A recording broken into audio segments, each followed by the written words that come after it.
Hey man, what's happening? It's your boy again from Barroom Chats. Cool Water the Digital Dope Man. Here with another episode in the podcast, Stratosphere, Atmosphere, where we speak and have no fear about what the fuck we say. Because if you ain't expressing yourself, man, you really lying to yourself, you dig? So, we're going to get busy tonight. This going to be a little to the left for some of y'all. But, you know, that's me. That's how I get down. That's how I operate. A little to the left. And it's definitely important that, you know, cover this topic too. I'm the creator, the founder of Barroom Chats Podcast, where we focus on business, politics, entertainment, culture, and education. And the concept with Barroom Chats is just like an everyday conversation at the bar, man. Ain't nothing special about it. Ain't nothing real prolific about it. It's just that you could get a lot more said and a lot more understanding when you speak freely over drinks versus when you trying to force feed somebody something that they probably wouldn't necessarily take if you was somewhere at the office or somewhere outside of the normal scope of things. So when you go to the bar and the happy hour and all that good stuff, folks tend to loosen up, and that's how you really want to come off when you know, working on whatever it is you working on. You know what I mean? It's that type of conversation. So the topic for tonight is the black consumer versus the black producer. Let me say that again. The topic for the night is the black consumer versus the black producer. What do I mean when I say that? I am speaking about black business ownership and the production that black business owners do in the area of manufacturing, distribution, marketing, sales, and trying to reach the black consumer to get them to purchase your product, your service, and be loyal to you as a business owner. And I'm going to say this, and I'm being hypothetical. Well, let me say that I'm not hypothetical. I'm being facetious as I possibly can be. I'm going to try to be as negative as I possibly can be so you can get the point of where I'm coming from, so that in the end, you can defy the odds to reach the goal to get to where you really need to be. Does that make sense? Because everybody always likes to talk the kumbaya and they give you the positive, which, you know, I mean, we'll delve into that side too. But I really want to try to hit a nerve so you can take a step back and really analyze and think about the structure of what you're doing as a black business owner when you're trying to deal with a black consumer. Now, one of the reasons why this topic has been lingering in my loins for so long is, as of late, I created a book called an ebook that I wrote called A How-To Guide to Banking Black. A How-To Guide to Banking Black is basically a historical look at some of the issues that led to blacks not being able to hold wealth and being able to transcend into a position of power through capitalism, land ownership, black banking, blase, blase, blase. So I've been adamant about trying to market correctly this time. Because usually what happens is, as black business owners, we throw something out there, hope it sticks, and then boom, we give it a couple of weeks and we might not see no traction. We on to the next. Okay, well, this time I'm trying to, you know, basically do it right. Because I've been doing all this reading and research and studying. So I said, okay, man, let me move methodically. Let me move slow so that, you know what I'm saying, I can gauge myself, learn from my mistakes, and actually see why there are some people having success, and others that don't. So I start out guerrilla marketing, hitting my Facebook, social media platforms, putting the link out, putting the information out. You get the free book, yada, yada, yada, yada. And we go from there, right? Next phase, started out doing what you call link baiting, which I would go on people's posts and they would have a post about their particular subject or topic. And then I would put a thorough, detailed comment relative to that post and then link bait back. So they can each look at it, even though they might not want it, they can look at it. So in addition to that, then you start the networking process and you start trying to reach out to folks. Reached out to a sister, man, that's always at me, hollering about because she's a black business owner. And, you know, we supposed to bond, we supposed to build. You know, she hooting and hollering, kumbaya. So shot at her. Could you do me this favor? Because you've been at me many a times. I done looked out. Okay, I didn't see nothing happen. Didn't even get a response on it. Didn't get a response. So week went by. Jumped on the page, made some comments, left a link bait. Got that response. Oh, that was so unprofessional. That was this, that was that. It was yada, yada, yada, yada. I don't like that, yada, yada, yada, yada. I'm like, well, what did I do wrong? Because at the end of the day, I left a comment that was relative to the topic that you was talking about. All I did was do link bait. Oh, I think that was unprofessional. Okay, well, hold on. First of all, you don't know shit about internet marketing. That's the problem. And like so many of you, you think you own the people that's on your page that are your friends. You own no one. These people unfriend you in a heartbeat.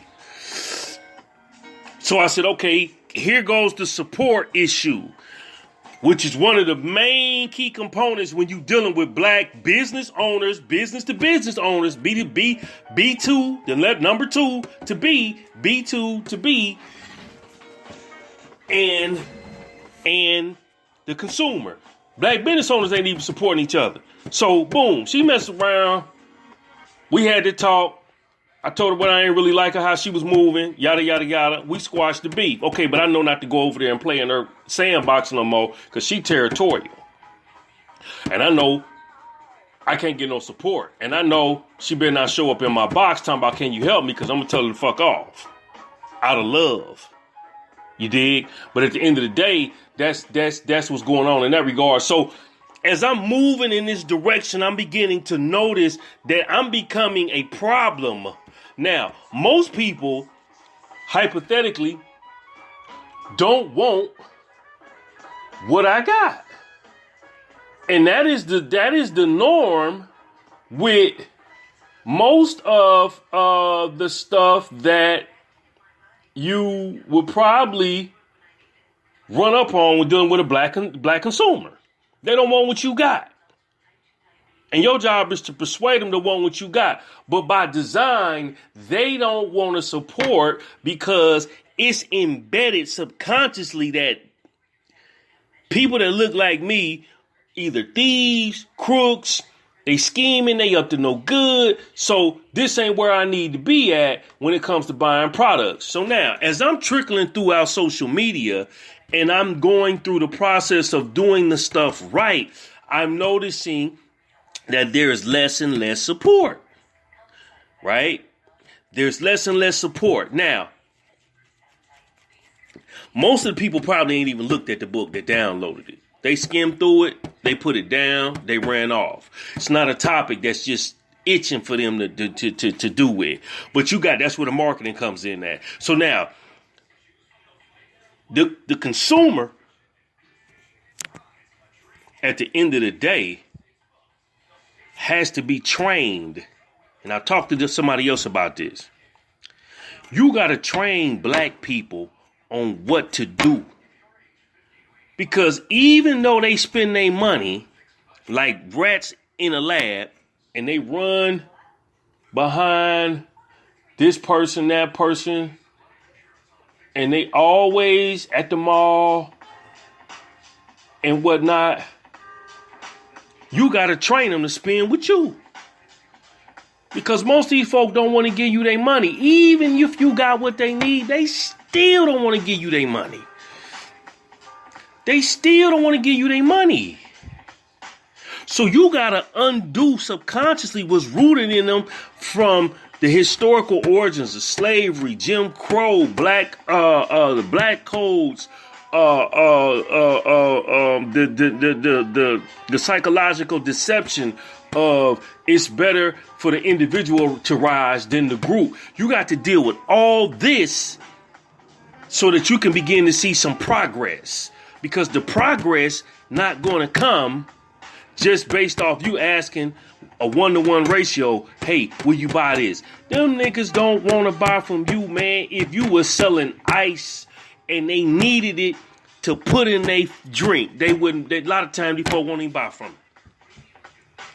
But you got to be savvy and sly enough to be able to get them to see the benefit, right? But the drawback again is the negative scope is if my skin look like your skin, nigga, just based off that alone, I don't want what you offering because I've been told that you're a detriment to my pocket just because you're offering a product or a service that I need and want, but I don't want it from you. So I'll go down here to the Asian, I'll go down here to the white boy, I'll go down here to the East Indian, I'll go down here to the Arab and fool with them because I don't feel threatened by them.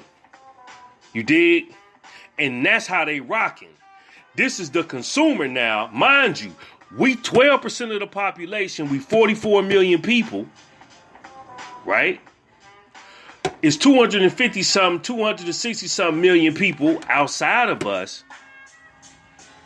But the small group of us don't support one another in a large fashion because why?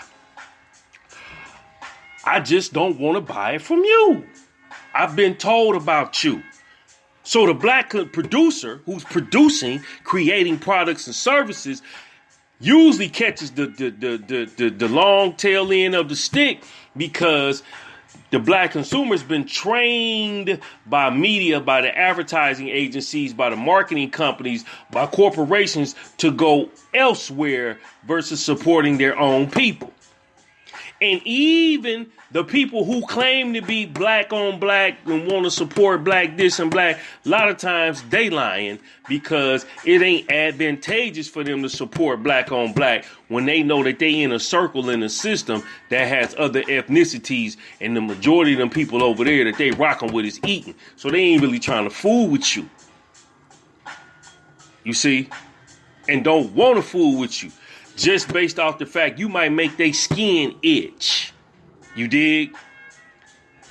And we have to take a serious look at this. They did a study, man. Johnson & Johnson, the founder of Johnson Ebony Magazine, and they had the 19450 video Selling to the Negro. And there was some key themes that they had in relation to selling to the Negro, and I'm just going to read you a few of them. This is 1954 by Johnson & Johnson publication, owner of Jet and Ebony Magazine, to help white advertisers capture the Negro market. This is to help white advertisers capture the Negro market. 1, recognition. Okay, this is the secrets to selling to the Negro. I want y'all to look this video up. 1954, selling to the Negro. Secrets to selling to the Negro. 1, recognition is one secret. The Negro needs to feel important. This is the stuff that they using now. And mind you, this is the stuff that as a black business owner, you're going to have to take into consideration because you dealing with this psychological warfare out here when it comes to dealing with capitalism. That's why I say capitalism is warfare. Not from the perspective of the African, but it's the perspective of the European, the Asian, and any other culture out here because they using these tactics on you to get your money. 1, the Negro needs to feel important. 2, 3 sales habits of the Negro. Most Negroes buy brands. Negroes are more likely to turn down off-brand items.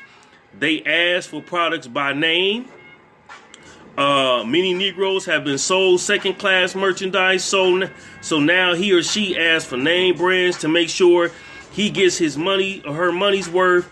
So the Negro buys good quality merchandise and buys for approval and admiration of his or her peers or friends. And we know that to be the case because at the end of the day, if you ain't got the latest whip, if you ain't got the latest house, if you ain't got the latest jeans, if you ain't got the latest watch, purse, shoes, suits, guess what? You ain't in style.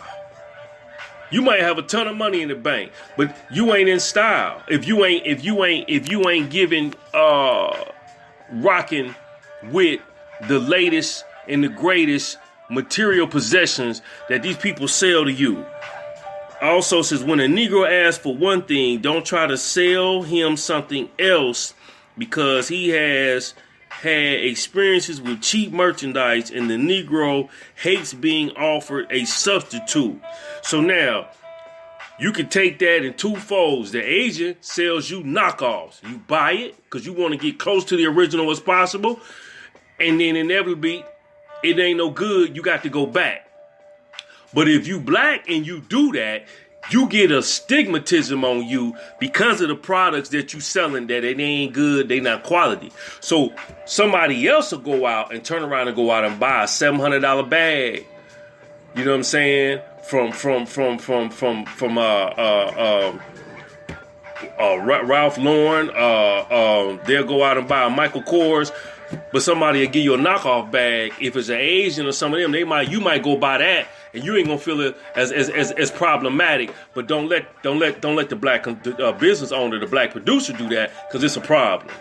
See what I'm saying? It's psychological BS, right? Okay, so now let's look at this. The Negro does things in family group. Well, typically we like to. Typically, most like families, if you got a family unit, you like to do stuff in family group. But we've been dysfunctional and this family unit has been broke down so bad. Most of the time, you seeing single parents out here doing what they do with their kids. The daddy in jail or the mama out here trying to raise the kid. Or if he a single man raising his children, the mama's over here, man, she running around, hanging out, drinking, smoking, getting high.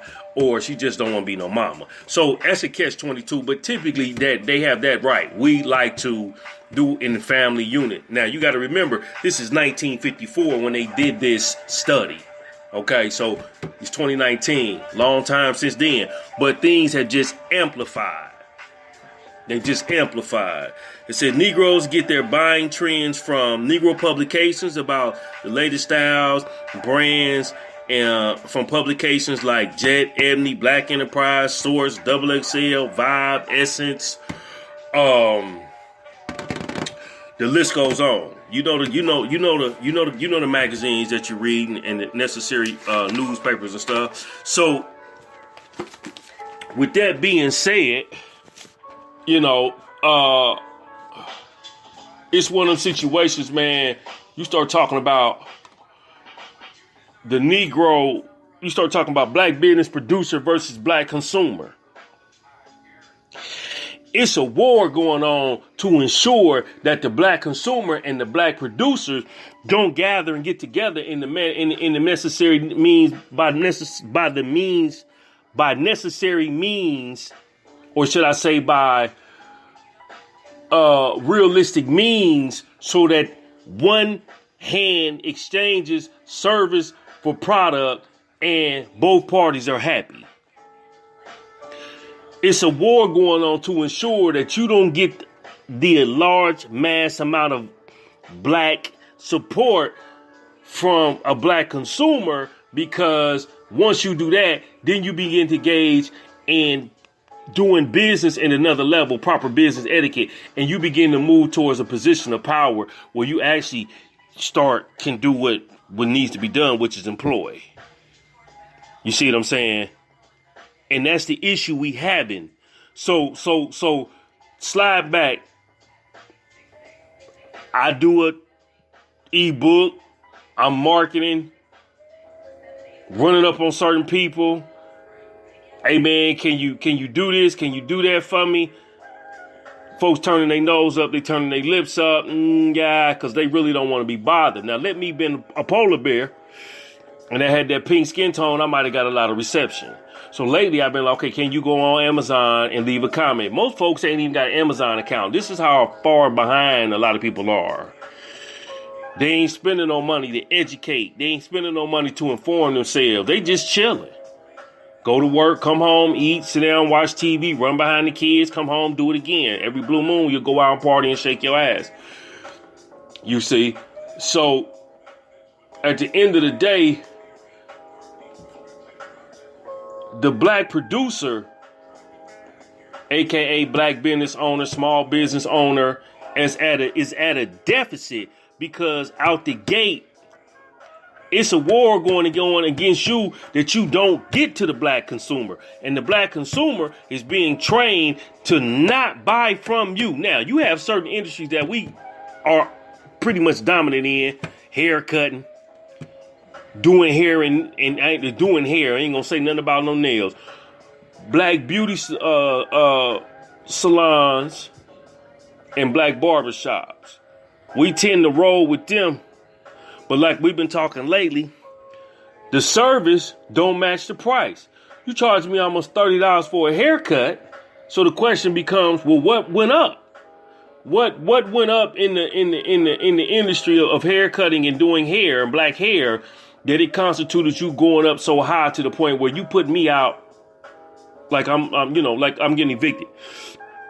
And then when you ask them, the barber or the owner of the salon those questions, they don't have no answer because nothing in the industry from products, except for maybe the increase in buying fake hair, increase in clippers, increase in some of those oils and lotions and things and wraps that you use when you're getting your hair done may have went up, but that's a one-time fee. So my only assumption is that the lease went up for the place that y'all renting or leasing. That went up.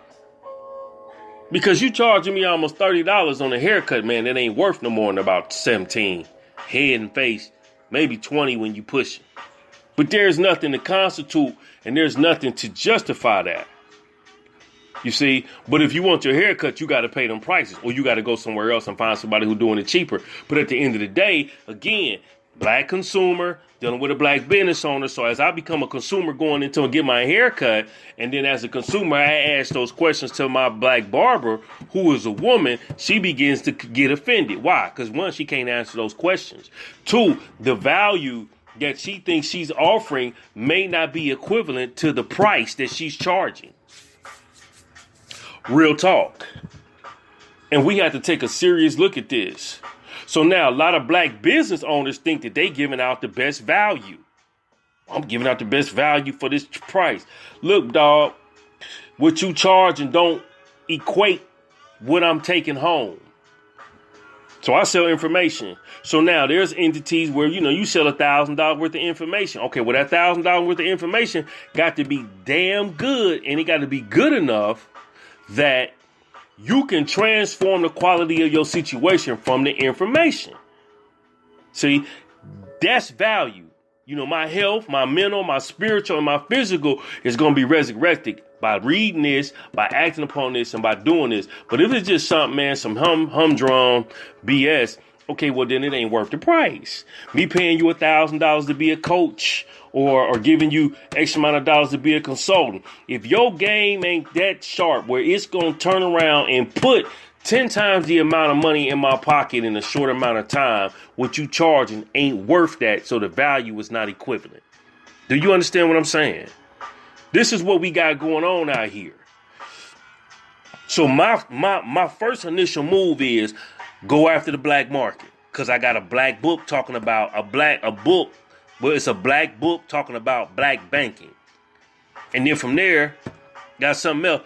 And as I begin to spread out, go after the Caucasian market. And you got to look at this stuff for what it really is and what it really has to be done in order to see some success. Because see, what the white folk doing is they don't go after the black market per se. They go after the white market and then we latch on. Now, if you're a corporation, They got the dollars to spread it out across all mediums, platform, radio, television, newspaper, magazines, and then you see it enough, and then they're advertising to certain ages and certain demographics. For example, most athletic apparel are going to be marketed towards athletes, whether they white, black, or what have you, and then they'll get a black person like a LeBron James to come in and do it, and then you latch on to that, and then you go buy what he's selling because he attached to the corporate entity. You dig? See what I'm saying? But let's take some of these independent small business owners out here, and you trying to market, and you market it, you in the circle with some white folk, and they eating. Okay, well, you typically not gonna go at the black market because it's not advantageous to you. So you're gonna go after the white folk, and then the white folk gonna pay that price of 1,000 or higher because they feel that the value they getting from you is equivalent to the money they got, and they got the money to give it to you. They got the disposable. You see what I'm saying? They got the disposable. So it's one of them situations, man, where you really got to start taking a look at this situation for what it is. Because again, if I'm coming with the intent of building relationships and I can't get you niggas to do small shit, like share with your group what I'm offering, but then in return, you want me to do something for you, it don't work like that. Now, I got one young lady youngster who actually got it. She was like, man, I'll blast this out for you, woody woo. As soon as she blasted it out, I think I acquired like about 10 new emails within a couple of hours. But that's how it's supposed to go. So now I know that when she needs something, boom, the relationship is set. We're going to rock. We're going to rock like that. See? And then the other party, he like, well, look, it's going to cost a couple dollars. Okay, man, I'll pay you a couple dollars. Ain't no big deal. Yada, yada, yada. But the relationship is being set. But for the most part, these folk trying to hog. These folk ain't playing capitalism in the way that it's supposed to be played.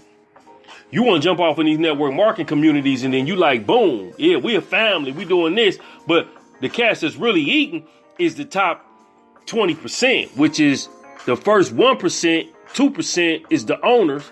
Then you got the next level, which is 2 to 3%, 2 to 5%, which is the folks that came on after the business was established, which is like 3 to 5 years later. Then you got the folks that came on 10 years later. By the time that business been in operation for 15, 20 years, it's harder for you to go in and maximize and get your network built up and become an authority in that network marketing company and make a lot of money if you don't understand certain tactics and strategies to make that happen.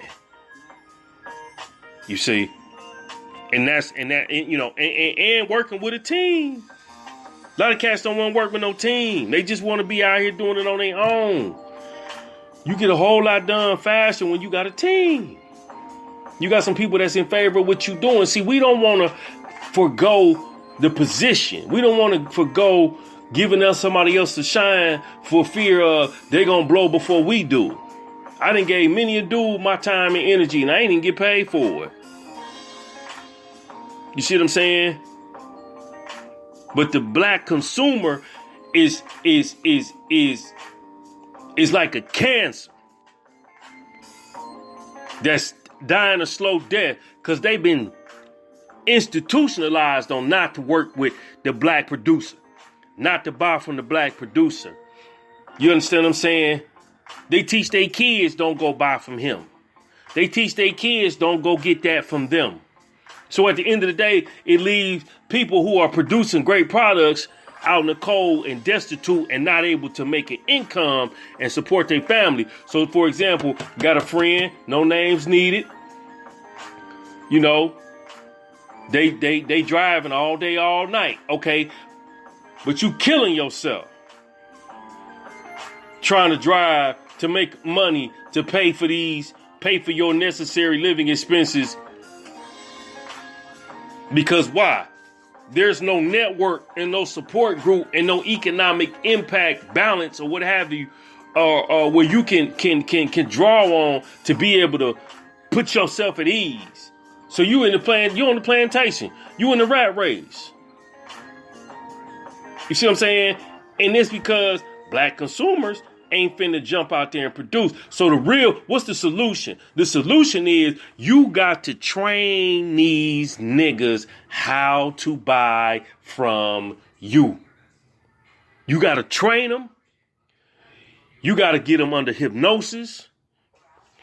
You got to work towards a point to where when they see you, Pavlov's dog theory kicks in. They hear the bell, their mouth go to salivating because immediately they know you got what they need. Immediately they know that you finna give them what they want. And that's the real deal. You got to give them what they want. And giving them what they want it comes about by the process of training. You know, I be in and out working in the schools. And I was just telling one of my partners, I've been in the schools for a number of years, let's just say 15. I've transcended a generation and a half. I'm still the same guy, but I'm wiser. I'm still strong on discipline, but I'm smarter. Every kid from 1998 till now still gives me the same amount of respect, and it's like being it's almost like being a legend. Because I didn't change. Most of the kids' behaviors didn't change. Just the system and the technology around them changed. But I'm hard on them and I'm disciplined and I require certain things from them and I get it. And now they see me and some of these folks are adults and they smiling when they see me. They love me because I was 100 with them all day, every day. And that's the same thing you got to do with the black consumer. You got to be 100 with them, but you also got to train them and discipline them so that they don't, number one, disrespect you, two, try to out-slick you, connive you, scheme you to get what they want. You understand? But then you got to also have the equivalent value of the product or the service you offering so that they come back and they bring somebody else and they go tell their friend because they ain't getting beat out the money when they fool with you. This is what has to go down, man. This how we gotta rock. You feel me? I'm still on this black ebook. I've been learning a lot. And I'm putting this out here because it's been heavy on my mind. Black consumer versus the black producer. Ongoing problem that has to be fixed. That has to be fixed. I'm going to do my part. I don't know what you're going to do. I'm going to get mine. I don't know if you're going to get yours. But at the end of the day, man, somebody going to have to train black folks because they've been trained not to support one another. They've been trained not to be able to spend their money with their own. They'll go to the corner store and get that money to the Pakistani or the Arab. They'll go over to the nail salon and give it to the Korean. They'll go down there to the Korean and buy hair from them that ain't even theirs. This is real deal Holyfield. This is what's really going on. You feel me? This is like you go on Shark Tank and boom, guess what? If you get put on, you're going to be in the circle. But the circle is only exclusive to those people that's playing by the rules and they doing and selling to the folks that are, quote unquote, already designated buyers. You see, you start talking about doing something black, forget that. They're going to drop you like a bad hot potato. Because that ain't where they want you at. You'll find yourself out there selling to a whole multicultural community. Not that that's bad if it's going to put the money in your pocket. But at the end of the day, you also have to look at selling stuff to your own so that you can also figure out, well, what's the reason behind why most of us ain't doing what we need to do to build businesses and industries for ourselves. That's what time it really is. So, you know, it's some stuff I'm probably missing, man, and it'll come to me. But I've been studying this situation for so long, and looking at it for so long that it's actually getting to a point where, okay, you know, I understand what the new move is. So I'm gonna get off of here. I hope I said something that sparked your thought process. I'm Cool Water, the digital dope man. Check me out at the blog ishiphopdead.com. Look for me at the home site, thedigitaldopeman.com. Be on the lookout for the lecture, Who Killed the Black Entrepreneur? Be on the lookout for the ebook, A How-To Guide to Banking Black, and I got another book coming down the pipeline that I ain't got really off the ground yet, but it's coming. Talking about some things dealing with, how to hustle and grind and really make your situation work for you. So, peace and stay blessed, man. Please leave a comment. You know what I'm saying? This for the real. This for the folks out here, man, who really trying to do something and understand what you working against. There are laws that were put on the books back in the day, man, that made it even impossible for you to do business with one another or interact. So what you think psychologically that's done from generation to generation to generation? You got a lot of millionaires out here, but those millionaires are in industries that's controlled by other cultures. NBA, NFL, tennis, hockey, film, television, publishing, education, public speaking. All them ain't none of them industries that we running. But the people that's black that's in there that's making a lot of money, shit, they making a lot of money because they've been chose to make the money. Period.